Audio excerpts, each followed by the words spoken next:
गुरु प्यारी साध संगत जी, राधा स्वामी जी। गुरु प्यारी साध संगत जी, आज हम आपको जो साखी सुनाने जा रहे हैं वे दिल को छूने वाली साखी है। कृपया इसे अंत तक अवश्य सुने जी। गंगा नदी के किनारे बड़ का एक बहुत बड़ा पेड़ था। पहाड़ों से उतरती गंगा पूरे जोश से बह रही थी। तभी अचानक पेड़ से दो बड़ के पत्ते नदी में आ गिरे। एक पत्ता आड़ा तिरछा गिरा और एक सीधा। जो आड़ा तिरछा गिरा वह वहीं अड़ गया।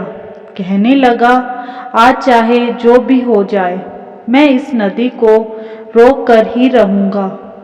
नदी को रोकने के लिए चाहे मेरी जान ही क्यों ना चली जाए, मैं इसे और आगे बिल्कुल भी नहीं बढ़ने दूंगा।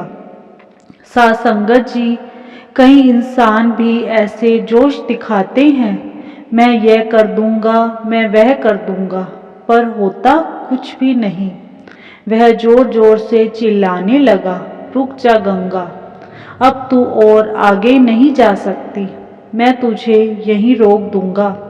पर नदी तो अपने पूरे जोश में बढ़ती ही जा रही थी। उसे तो पता भी नहीं था कि कोई पत्ता उसे रोकने की कोशिश कर रहा है, उससे झगड़ रहा है। पर पत्ते की तो जान पर बन आई थी। वह लगातार संघर्ष कर रहा था। वह नहीं जानता था कि बिना लड़े भी वह वहीं पहुंच जाएगा जहां उसे लड़कर, थक कर, हार कर पहुंचना है। पर अब और तब के बीच का समय जो था उसकी पीड़ा का समय था, उसके संताप का, काल का समय बन जाएगा। वहीं दूसरा पत्ता जो सीधा गिरा था वह तो नदी के प्रवाह के साथ ही बड़े मजे से बहता चला जा रहा था।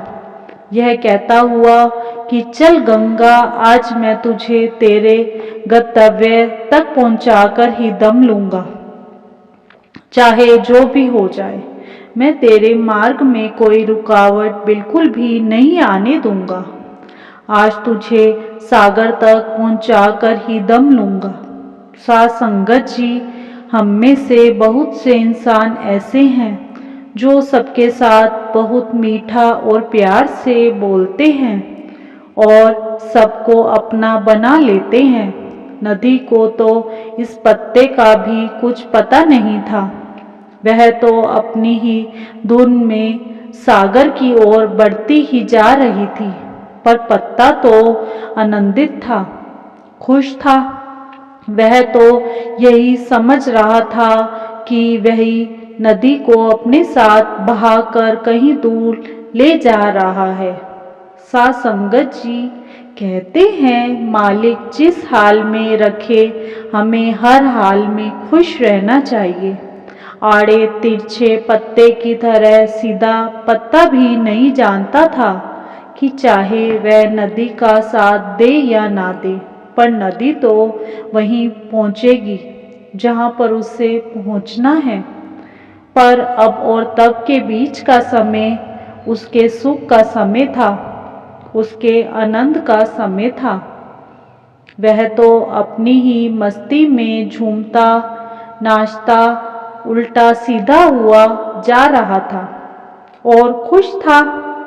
जो पत्ता नदी से लड़ रहा है उस नदी को रोक रहा था। उसकी जीत का कोई उपाय संभव नहीं है और जो पत्ता नदी को बहाए जा रहा है उसकी हार का कोई उपाय संभव नहीं है। साध संगत जी, हमारा जीवन भी उस नदी के समान है जिसमें सुख और दुख की तेज धाराएं दिन रात बहती रहती हैं और जो कोई जीवन की इस धारा को आड़े तिरछे पत्ते की तरह रोकने का प्रयास भी करता है तो वह अज्ञानी है, मूर्ख है। क्योंकि ना तो कभी यह दुनिया किसी के लिए रुकी है और ना ही कभी रुक सकती है। दुनिया तो हमेशा चलती ही रहती है। यह दुनिया तो अज्ञानता के अंधेरे में है, जो आड़े तिरछे पत्ते की तरह जीवन की इस बहती नदी में सुख की धारा को ठहराने या दुख की धारा को जल्दी बहाने की मूर्खता पूर्ण कोशिश करता है। क्योंकि सुख की धारा जितने दिन बहनी है वह उतने दिन तक ही बहेगी। हम उसे कभी घटा बढ़ा नहीं सकते। और अगर हमारे जीवन में दुख का भाव जितने समय तक के लिए आना है वह भी आकर ही रहेगा, फिर क्यों आड़े तिरछे पत्ते की तरह इसे रोकने की कोशिश करें। जो होना है वह तो होकर ही रहेगा। साथ संगत जी, हम अपना भजन सिमरन में लगे रहेंगे तो हमें दुख सुख का पता ही नहीं चलेगा। हमें जीवन में आने वाली हर अच्छी बुरी परिस्थितियों को सहज स्वीकार कर संतुष्ट होकर जीवन की बहती धारा के साथ उस सीधे पत्ते की तरह ऐसे चलते जाना है जैसे जीवन हमको नहीं बल्कि हम जीवन को चला रहे हों। सीधे पत्ते की तरह सुख और दुख में संतुष्ट होकर और आनंदित होकर जीवन की धारा में मौज से बहते जाएं। और जब जीवन में ऐसी सहजता से चलना सीख गए तो फिर सुख क्या है और दुख क्या।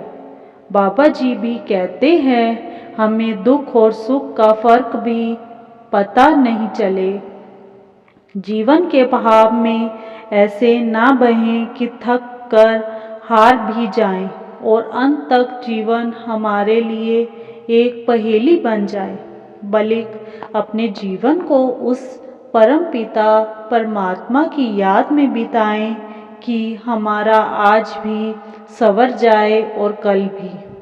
जीवन के बहाव को हंसकर ऐसे सहते जाएं कि जो हो रहा है कुल मालिक की मर्जी से हो रहा है।